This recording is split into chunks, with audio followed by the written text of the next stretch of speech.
Ladies and gentlemen, thank you so much for joining us at the Educator Speakers Series. Tonight, we have an outstanding show planned for you on building relationships and positive school culture. But before we continue, I do want to remind our audience members that this is an interactive chat.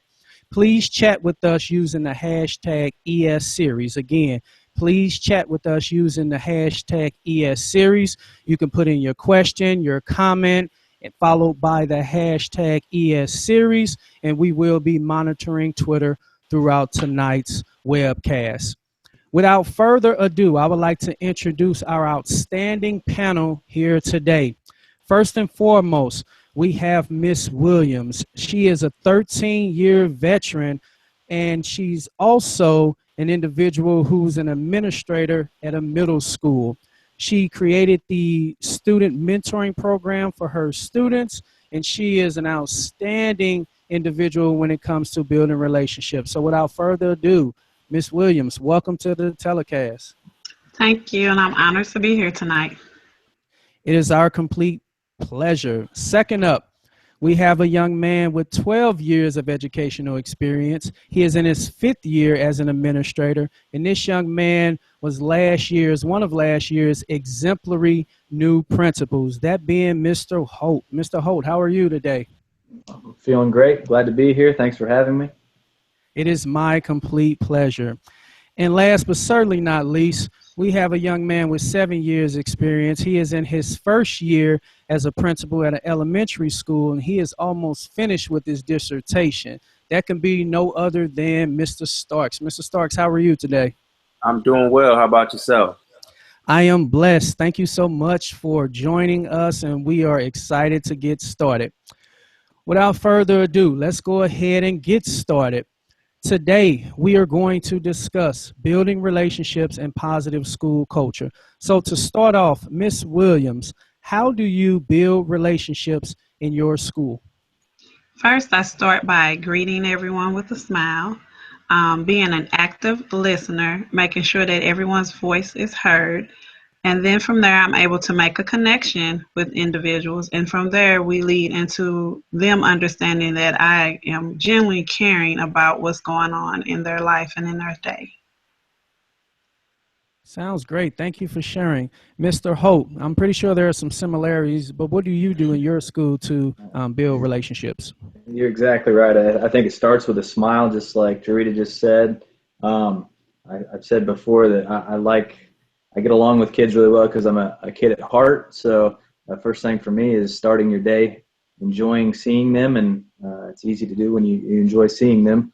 But standing at the door, like she said, greeting everyone, recognizing them, little things that you'll notice throughout the year, just asking them how their family's doing, how their evening was, and really just be yourself. I had great advice to just be yourself. So whatever your thing is, just go with it. Mine is acting goofy most of the time, so that's usually what I do. But taking time throughout the day to sit down with kids or staff members, but sitting down with them and just talking about them and taking notes, putting them in your phone or whatnot, so you can come back the next time you see them and ask them about things. So that's a big thing. That's a big takeaway. When kids remember something you've talked about before, they know that you're invested in them. So it's really just showing that investment. Thank you. Mr. Starks, how do you build relationships in your new school, I might add? I think communication and visibility are extremely important. As far as communicating, I'm always in communication with my students and the families, as well as being visible. In the mornings, you'll always see me at the front of my building, giving hugs, high fives, really making sure that the students enter the building with the right mindset, because that sets the basis for the rest of the day, whether or not they come in, kind of laser focused as far as their day is concerned. And also at the end of the day, you'll see me at dismissal, high fiving students, telling them, have a good evening, be safe at home, and things like that. Thank you so much. I do agree that building relationships tends to be the foundational block for making sure that our schools are in good shape for our scholars to learn. However, we also know that we have to specifically build a positive school culture. So, Mr. Holt, what do you know with your experience about building school culture? Some great advice I got from one of my supervisors, one of my bosses actually, was that we most of us have stepped out of the classroom where we've built relationships in our classrooms. And the next step, as we step into leadership roles, as Kevin is probably experiencing right now, is that we have to build the school culture starting with our teachers. So we treat our teachers, and we have to build trust with them and build positive relationships with them, and then model that positive relationship we want modeled for our kids. So I think it starts with making sure and checking in our teachers, seeing how they're doing, letting them know that you're investing in their well-being. It is all about the kids, but it's our role as administrators to invest in our teachers so that they can invest fully in our kids. So I think that's one of the things starting off with school culture. And then we do a few things at our building just to recognize the positives. We are a PBIS school, positive behavior intervention support. So the premise and practice of that is that we recognize kids who are doing what we expect them to do. And we have multiple ways that we'll probably talk about later in this series about how we recognize kids, but we want to find the kids who are doing what we want them to do, and we want to recognize them instead of continually asking kids to do things, and then that negative feedback comes to the kids who aren't doing the right thing. So we try to take the negative and turn it into a positive. Thank you so much. You mentioned, as Kevin is probably finding out, so let's go right to Kevin. Kevin, how are you building positive school culture, and just what's your experience, if not just this year in your first year as a principal, but previously as an assistant principal as well as a teacher? Okay, awesome.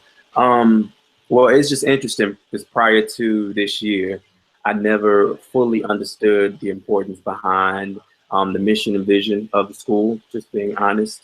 And then now having to rework that with my staff and it's interesting to see the importance behind getting that buy-in and understanding the why and the how. That drives a lot of what we do each and every day. And then we've gotten our mission really succinct. And so that's one of the requirements actually for my staff. They know what their mission is, like they know their names. And so that keeps them kind of focused each and every day that they show up for work.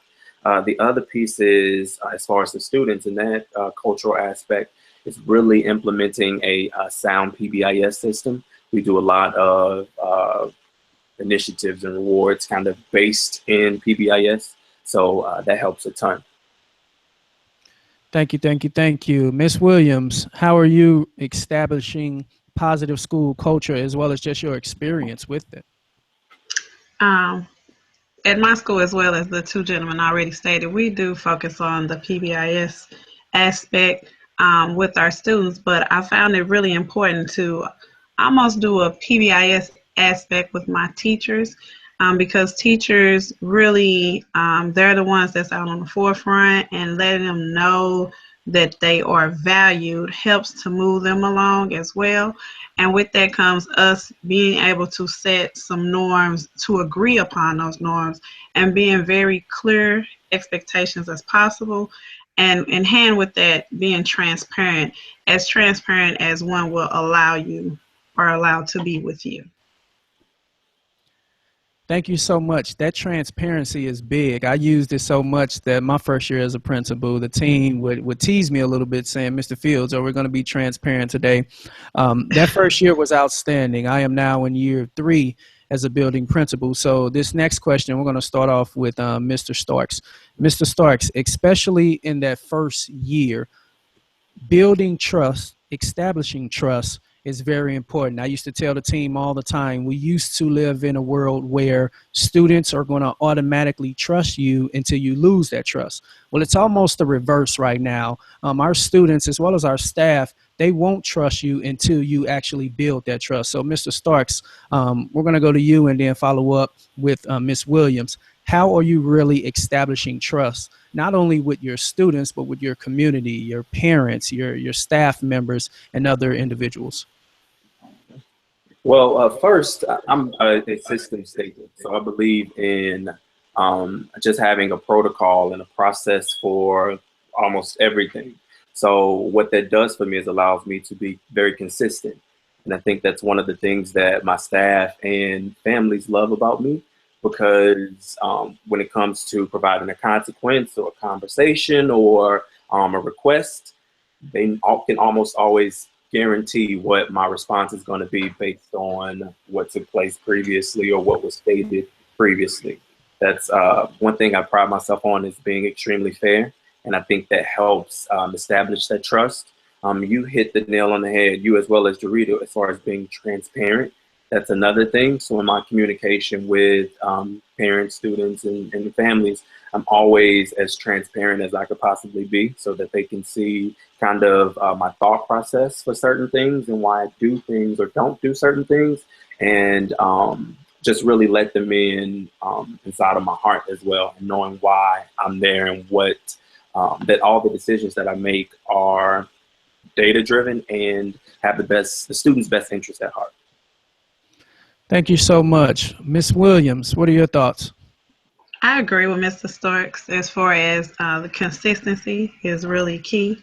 Also, an allowing to be an open door, I guess, policy as far as parents and students and staff being, well, you don't want to be too available, but knowing that you can come in and we can sit down and have those heart-to-heart conversations. And then with being personable with the community, letting them know that they too are also welcome to come into the school. I want them to come and see what we're doing, and we want to support their initiatives, because more than likely they can go hand in hand, because the students live in the community. They see them more than we do, especially probably on the weekend. So being able to make those connections to help us to build trust, and trust leads them to wanting to do and work together. Thank you. Mr. Holt, what grade levels do you have in your building? We're kindergarten through 5th grade.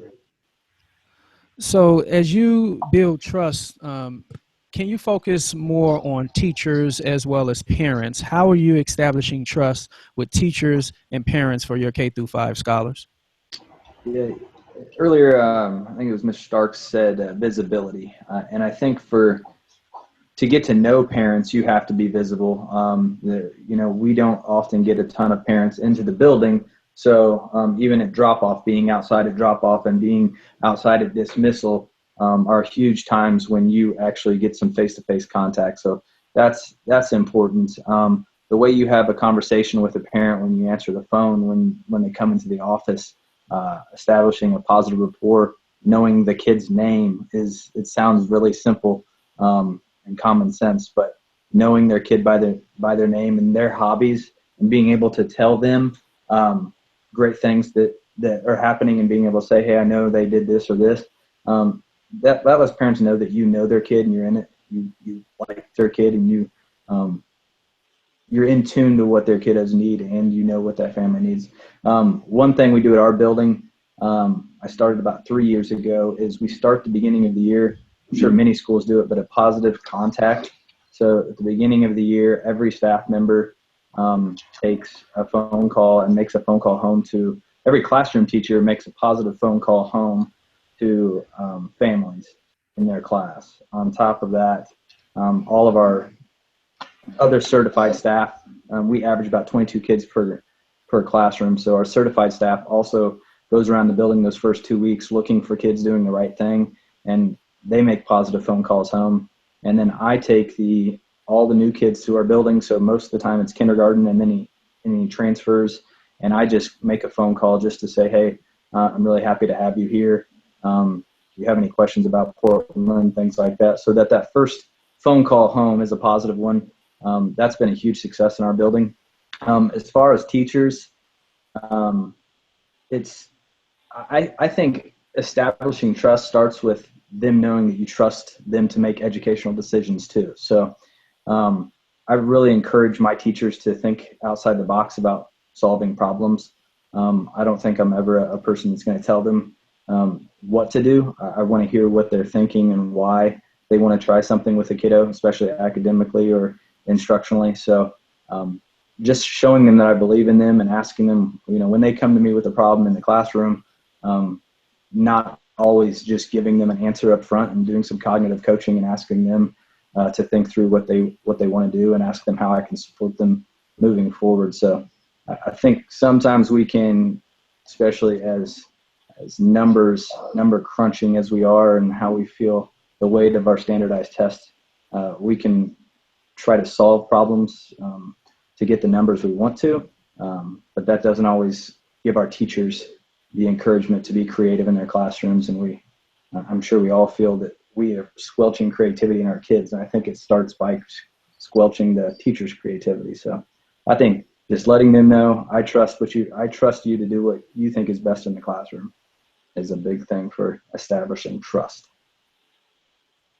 Thank you so much. Before we proceed with the next question that I'm pretty sure everyone would like to hear your responses, I do want to remind our audience members that this is an interactive chat, and you can chat with us using the hashtag ESSeries. Again, you can chat with us using the hashtag ESSeries. Go ahead and put in your question, or you can make a comment regarding tonight's webcast, and we will get to that as soon as possible.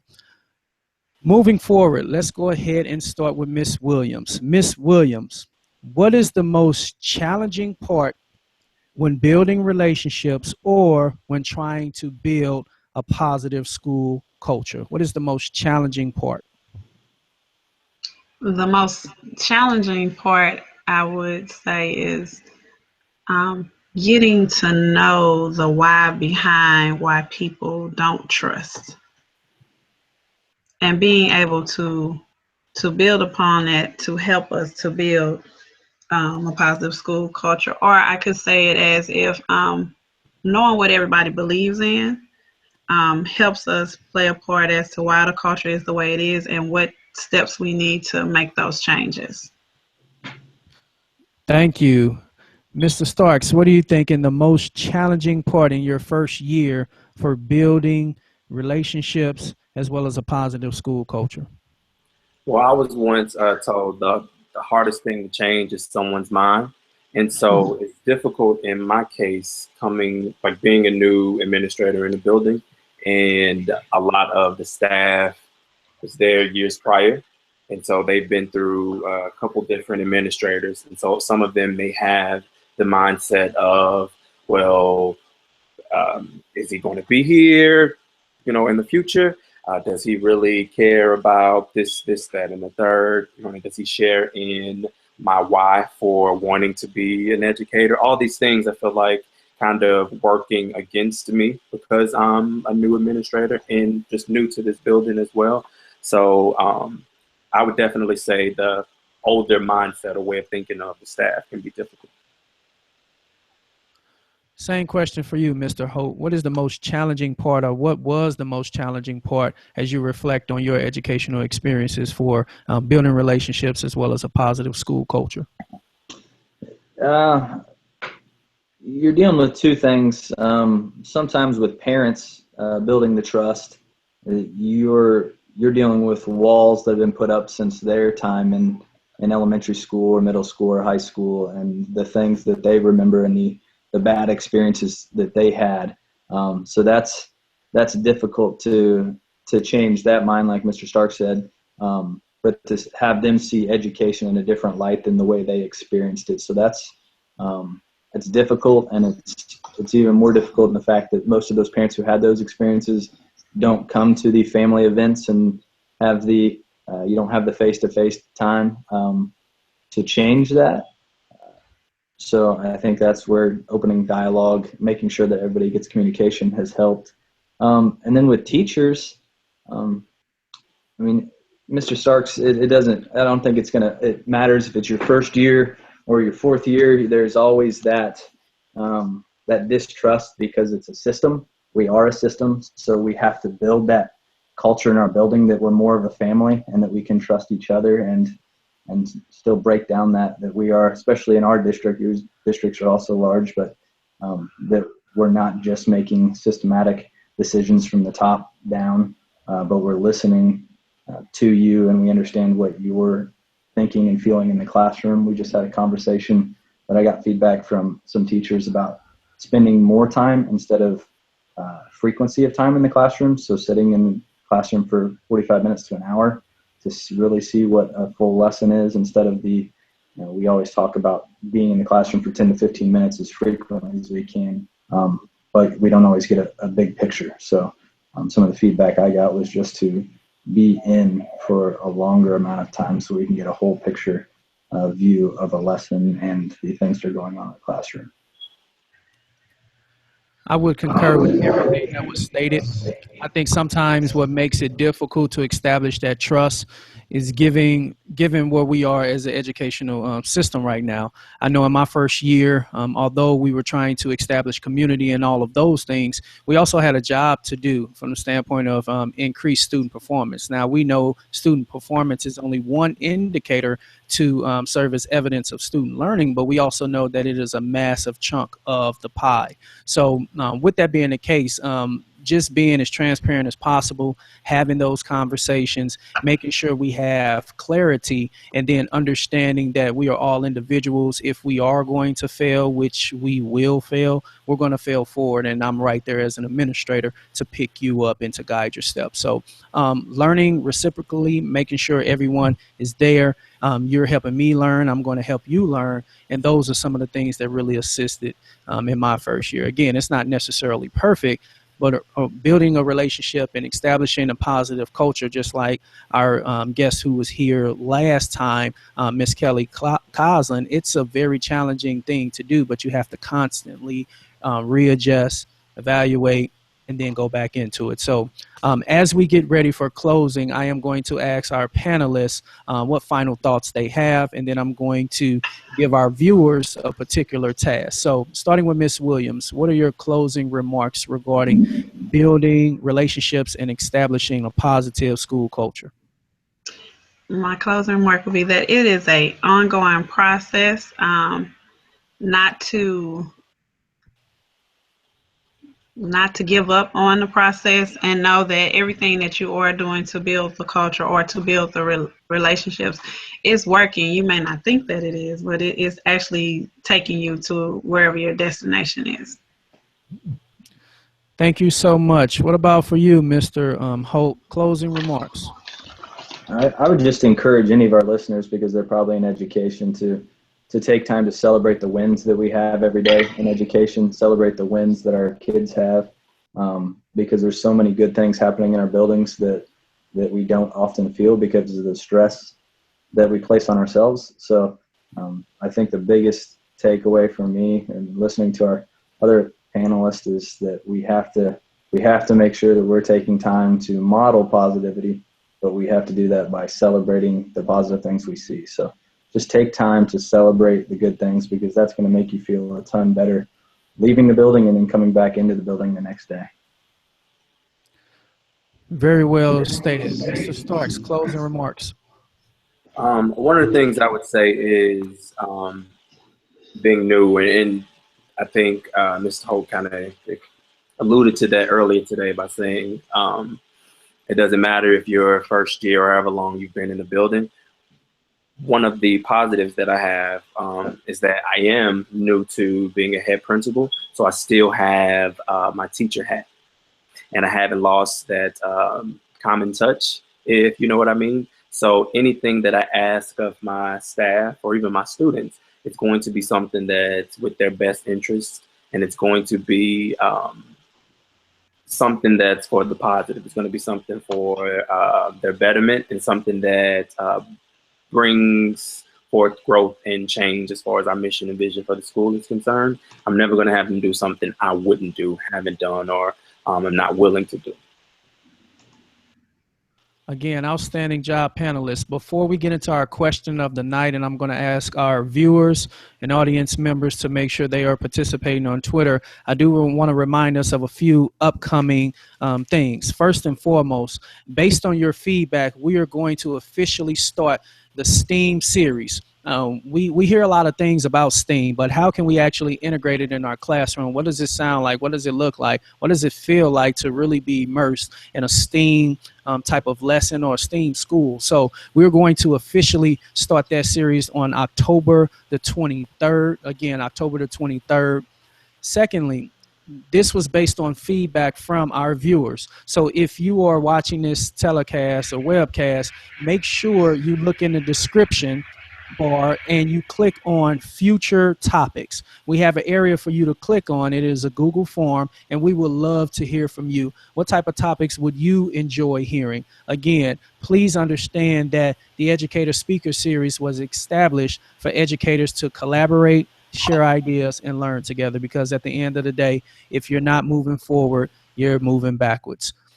Now we are ready for our question of the night. And I'm going to ask for everyone, including our panelists, to respond on Twitter so we can keep this chat going. The question of the night is as follows.